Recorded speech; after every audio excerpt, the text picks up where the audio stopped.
सभापती महोदय, माझ्या धाराशिव लोकसभा मतदारसंघामध्ये जून ते सप्टेंबर महिन्यात जी प्रचंड प्रमाणात त्या ठिकाणी अतिवृष्टी झाली आणि ज्या अतिवृष्टीमुळे शेतकऱ्याचं प्रचंड असं मोठ्या प्रमाणात नुकसान झालं, सभापती महोदय, त्या नुकसानीच्या बाबतीत जवळपास माझ्या लोकसभा क्षेत्रामध्ये 5,77,544 हेक्टर इतक्या क्षेत्राचं त्या ठिकाणी नुकसान झालेलं आहे आणि महाराष्ट्र राज्य सरकारनं त्या ठिकाणी जवळपास 31,628 कोटीचं पॅकेज त्या ठिकाणी जाहीर केलंय।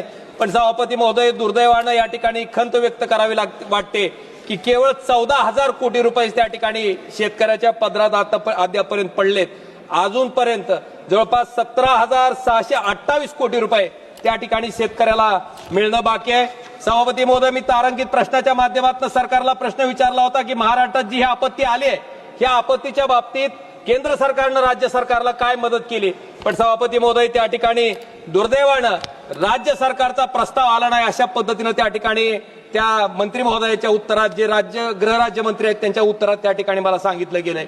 सभापती महोदय, मला अपेक्षा आहे की महाराष्ट्र सरकारनं तातडीनं ती मदतीचा प्रस्ताव पाठवावा केंद्र सरकारकडे आणि डबल इंजिनच्या सरकारच्या माध्यमातून जी शेतकऱ्याला भरीव स्वरूपाची मदत त्या ठिकाणी मिळणं गरजेचं आहे, ती मदत त्या ठिकाणी तातडीनं मिळवून द्यावी, ही माझी आपल्या माध्यमातून केंद्र सरकारला विनंती आहे आणि राज्य सरकारला विनंती आहे। सभापती महोदय, माझी विनंती आहे, मी एकटाच आहे वक्ता बोलणारा, किमान मला 10-15 मिनिटं तरी बोलू द्या। सभापती महोदय, मला एक सगळ्यात महत्वाचा विषय मला आपल्या माध्यमातून सांगायचा आहे की मराठवाड्यामध्ये साधारणतः 1 जानेवारी ते 30 ऑक्टोबर 2025 पर्यंत किती आत्महत्या झाल्या। सभापती महोदय, 112 छत्रपती संभाजीनगरमध्ये, 32 जालन्यात, परभणीमध्ये 45, हिंगोलीमध्ये 33, नांदेडमध्ये 90, बीडमध्ये 108, लातूरमध्ये 47, धाराशिवमध्ये 70।